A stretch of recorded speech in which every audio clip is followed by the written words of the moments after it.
खूबसूरत बर्तन है ना एक्शन मार्केट में।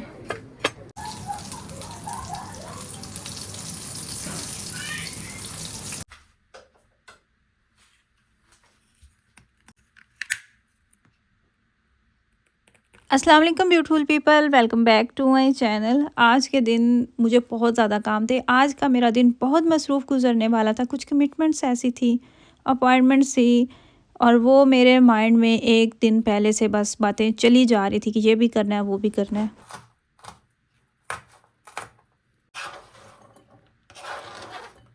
यहाँ पे मैं अपना नाश्ता बना रही थी, ऑमलेट मैं बना रही थी। अब ठंड भी आ गया, आप भी कोशिश किया करें कि अंडे ज़रूर खाएं। 2 अंडे तो मुझे लगता है कि बिल्कुल नॉर्मल है, लेकिन अगर आप 2 नहीं खा सकते तो कम से कम 1 अंडा ज़रूर खाएं। बच्चों को भी ट्राई करवाएं, अगर बच्चों को पसंद है तो स्कूल जाने से पहले उनको भी ज़रूर अंडे खिलाएं, शायद उनको दें। इसी तरीके से हम सर्दी से कुछ बच सकते हैं। इसके अलावा आपने मुझे बताना है कि क्या विंटर की पहली स्नोफॉल आपके एरिया में हो गई है। मैं डुइसबर्ग सिटी में रहती हूँ। यहाँ पे आज और सुबह बताया हुआ तो है, हफ्ते तक सख्त ठंड रहने वाली है, स्नो और बारिश मिक्स बताया हुआ है। लेकिन मैंने सुना है कि बिलेफील्ड वाली साइड पे, वूपरटाल वाली साइड अच्छी खासी स्नोफॉल हुई है।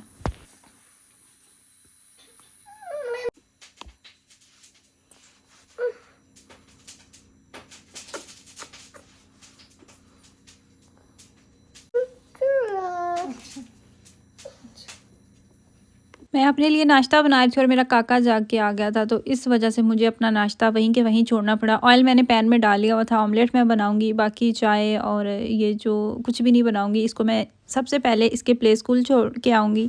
वहाँ से आके फिर मैं अपना नाश्ता बनाऊंगी और आराम से करूँगी, क्योंकि इस टाइम पे अगर मैंने अपनी चाय बनाई तो फिर इसको लेट हो जाएगी इसके प्ले स्कूल से। मैं जगा नहीं थी, लेकिन खुद जाग के आएगा, और जब मुझे लगा कि अभी इसको टाइम है थोड़ा सा शायद ये और सो जाए, तो इतने में ये जाग के आ गया।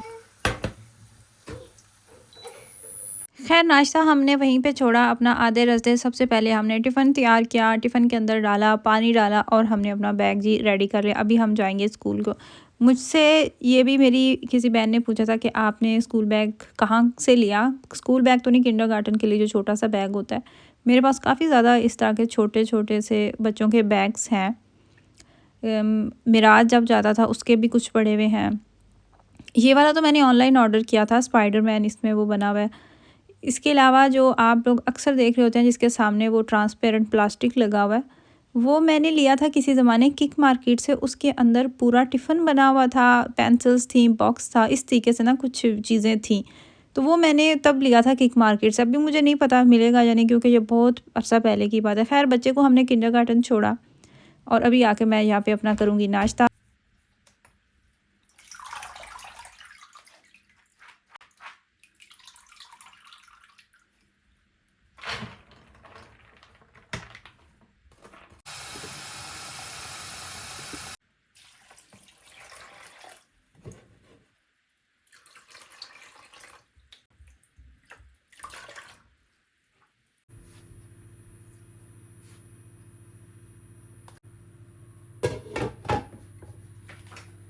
थोड़े से टाइम के लिए ज़ावियार जाता है अपने किंडरगार्टन, तो मेरी कोशिश यही होती है उसके आने से पहले मैं लंच रेडी कर दूं, क्योंकि वो जब स्कूल से अपने किंडरगार्टन से वापस आता है तो उसको भूख लगी होती है।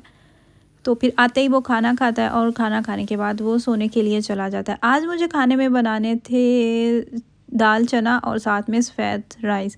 इतना अरसा हो चुका था ना, मैंने ये वाला खाना नहीं बनाया था। साथ में जो मैंने कुछ अरसा पहले आप लोगों के साथ शामी कबाब की रेसिपी शेयर की थी, वो मैंने शामी कबाब ढेर सारे बना के फ्रीज़ किए थे, तो अब वो भी सहूलत है। इस तरह के खाने के साथ बहुत मज़ेदार लगते हैं शामी कबाब।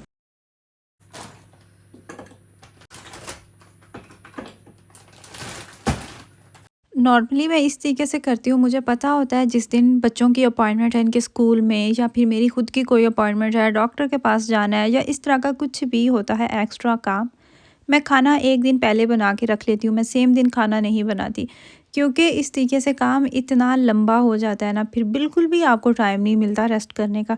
प्लस फिर वीडियो भी अपलोड करना होती है, तो इसके लिए भी काफ़ी टाइम चाहिए होता है। लेकिन इस दिन इत्तेफाक से सारे काम मेरे जमा हो चुके थे। मैंने खाना भी बनाना था, ज़ावियार को भी मुझे खुद किंडरगार्टन छोड़ना था, फिर उसको पिकअप करना था। इसके अलावा फिर मुझे मार्केट भी जाना था, और वहाँ से फिर जो ज़्यादा टाइम हमारा स्पेंड होने वाला था ना, वो था मिराज का स्कूल। मिराज के स्कूल में हमने जाना था और वहाँ पे हमारा कम से कम 3 घंटे हमारे लगने वाले थे। हस्बैंड की जॉब की टाइमिंग भी कुछ इस तरीके से है, वो भी नहीं हेल्प कर पाते। वो बस अपना उनका मुश्किल से होता है, मुश्किल से उन्हें रेस्ट के लिए टाइम मिलता है। तो सारे जो काम काज होते हैं ना, वो अब मुझे ही करना पड़ता है। ख़ैर खाना हमने अपना रेडी कर लिया। साथ में मैंने सोचा कि शामी कबाब जब खाने लगेंगे तो तब मैं साथ बनाऊंगी, वो फिर मज़ेदार लगेंगे। इतने में ज़ावियार को इसके किंडरगार्टन से लेके आने का टाइम हो चुका था। ये बस थोड़े से टाइम के लिए ही जाता है। अगर 9 बजे इसको छोड़ के आती हूँ तो 12:30 बजे 1 बजे तक मैं इसको ले लेती हूँ। नॉर्मली जो इसका टाइम है ना, वो है 7 बजे से लेके 2 बजे तक। तो वो आपकी मर्ज़ी पर डिपेंड करता है कब आप छोड़ने जाते हैं।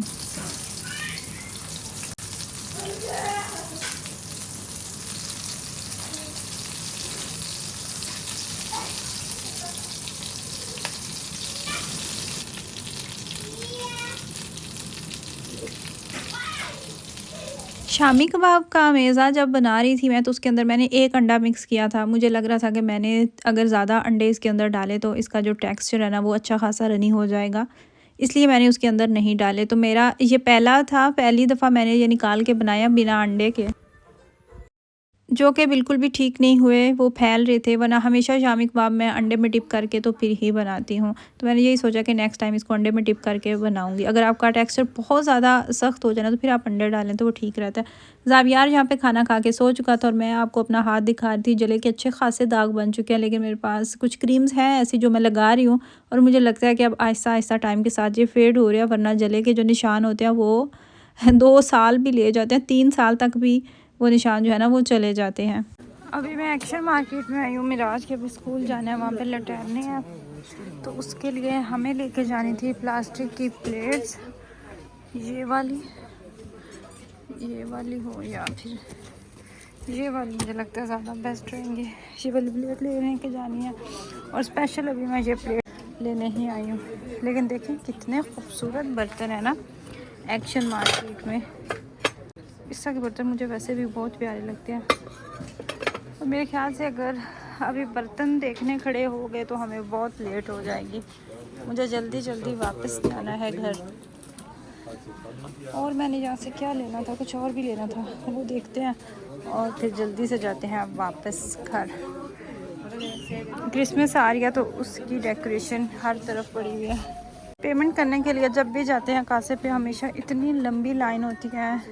यकीनन आज भी लंबी लाइन ही होगी। वहाँ पे जो टाइम स्पेंड होगा वो अलग है। ओ गॉड, ये जो सामने लोग नज़र आ रहे हैं ये लाइन में ही लगे हुए हैं। प्लेट लेके हम निकल आए हैं और अभी जाते हैं थोड़ा सा रोसमान मार्केट में। यहाँ पे भी 1-2 चीज़ें मैंने देखनी है। रोज़मेरी ऑयल मैंने देखना, उसकी बड़ी हीप है, तो देखती हूँ अगर मिल गया तो आप लोगों के साथ भी शेयर करूँगी। हेयर ग्रोथ के लिए बहुत अच्छा है। लकीली इस मार्केट में तो इतना रश नहीं है। और मुझे पॉपी सीड चाहिए थे, वो भी देख लेते हैं। अभी जी हम स्कूल जा रहे हैं, स्कूल के लिए निकल आए हैं। ये प्लेट्स है और ये साथ में जो इन्होंने वो लटैरने में लाइट जो चाहिए होती है स्टिक, जब मुझे समझ आई है ना तो मैं इनकी पहले ही संभाल के रख देती हूँ। नहीं तो शुरू में जब पता नहीं था तो पता ही नहीं चलता था। मार्केट से हम तब पता करते थे जब ख़त्म हो चुका होता था। और भी हमारे सामने पेरेंट्स जा रहे हैं अपने बच्चों को लेके। हमारे पीछे भी एक फैमिली है। क्लास में जाना है? नहीं, आपने क्लास में जाना है। क्लास, हाँ जाएं, आप जाएं, आपका हो गया टाइम। ये वाला इनका त्यौहार हर साल 11 नवंबर को किंडरगार्टन और स्कूल्स में मनाया जाता है और इसका नाम है सेंट मार्टिन। सेंट मार्टिन एक बंदा था इनका, एक सोल्जर था। बहुत से लोगों को इस चीज़ का नहीं पता होगा। उसकी जो ज़िंदगी का सबसे फेमस वाक़या है वो ये है कि उसने एक रात किसी गरीब आदमी को देखा और उसके पास तलवार थी। क्योंकि वो सिपाही था तो उसने अपनी जो यूनिफॉर्म थी उसका आधा हिस्सा काट के तो उस गरीब आदमी को दे दिया उसकी जान बचाने के लिए। ये बहुत शौक़ से मनाया जाता है और इसका जो मेन मकसद है, जो इसका पैगाम है, वो यही दिया जाता है कि एक दूसरे से मोहब्बत से पेश आएँ, खलूस से पेश आएँ, रहम दिली का ये पैगाम देते हैं। इसका जो बच्चों के लिए सबसे एक्साइटेड चीज़ करती है वो ये है कि अभी इस जिस तरीके से आप स्क्रीन पे देख रहे हैं, लोग जा रहे हैं, बच्चे, इन्होंने हाथों में लालटेनें पकड़ी हुई हैं और ये जो बैंड वाले हैं ये कुछ गाना है वो उसी लिहाज से गाना बजा रहे हैं। फिर एक बंदा होता है जो घोड़े पे बैठा होता है और वो सेंट मार्टिन का रोल प्ले कर रहा होता है। एक जुलूस जाता है और उससे चले गए भाई। तो हम यहाँ से केक लेके कुछ खाते पीते हैं। ये वो चीज़ें होती हैं जो सब एल्डर पेरेंट्स अपने घर से लेके आते हैं, लेकिन ये यहाँ पे सेल करते हैं और फिर जो पैसे बनते हैं ना उसको स्कूल में जमा करवा दिया जाता है। इधर से हम भी देखेंगे कौन सा केक या कुछ भी जो अच्छा लगेगा वो हम ले लेंगे। साथ में कुछ सिक्योरिटी एहलकार होते हैं, जितने क्लास के पेरेंट्स होते हैं उनमें से भी कुछ लोग आते हैं जो बच्चों के साथ उनकी ख्याल रखते हैं, टेक केयर करते हैं। और इस जुलूस के फ्रंट पे होता है घोड़ा, उस पे एक बंदा बैठा होता है जो सेंट मार्टिन का रोल प्ले कर रहा होता है, इस जुलूस की वो क़यादत कर रहा होता है। पीछे बच्चे होते हैं और सबसे लास्ट में बैंड वाले होते हैं। और इसकी सबसे जो एक और चीज़ जो बच्चों को बहुत ज़्यादा एक्साइटेड करती है वो ये है कि इस जुलूस के मतलब इस सारे फेस्टिवल के लास्ट में ये आग जलाते हैं और वहाँ पे साइडों पे बच्चे खड़े होते हैं और ये चीज़ बच्चों को बहुत एक्साइटेड कर देती है। और साथ में सेंट मार्टिन त्यौहार के हिसाब से इन्होंने कुछ मिली नगमे रखे हुए हैं जो वो सब गा रहे होते हैं। यहाँ पे अब बच्चों का जुलूस जो है वो वापस आ चुका है, पूरा इन्होंने राउंड लगाया था और अब ये इस आग के पास खड़े होंगे। आग के करीब जाने की बच्चों को बिल्कुल भी इजाज़त नहीं है।